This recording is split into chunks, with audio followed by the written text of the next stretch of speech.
Salut à tous, aujourd'hui je vais parler d'un sujet important, c'est la cupidité. Il y a des gens qui ont un désir immodéré d'argent, de richesse, de sorte qu'ils ne se rendent pas compte qu'ils dépouillent les autres pendant qu'ils demandent toujours plus, toujours encore plus.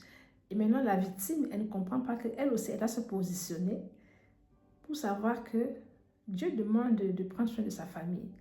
C'est-à-dire, un homme qui ne prend pas soin de sa famille, c'est un insensé, il a renié la foi, c'est ce que la parole de Dieu nous dit. Donc, tu ne peux pas aller à l'église donner tout ton argent et tu dis que tu sers Dieu, que c'est Dieu qui t'a mis à cœur de le faire.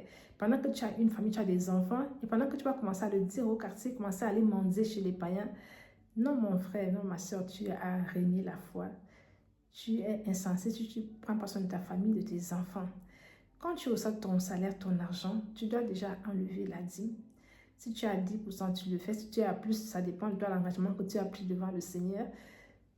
Et tu prends maintenant aussi les 1/5 de ton salaire, tu mets pour l'épargne.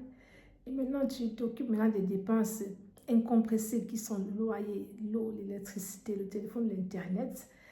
Et tu peux aussi, des fois, prévoir le taxi. Tu prévois aussi le taxi si tu prends le taxi pour aller au travail ou alors le carburant. Et maintenant, ce qui reste là, tu peux le consacrer au désir, à tes petits plaisirs avec tes enfants ou alors, et c'est de là que tu prends aussi un peu pour les offrandes. Parce que tu dois savoir que tu dois planifier tes offrandes.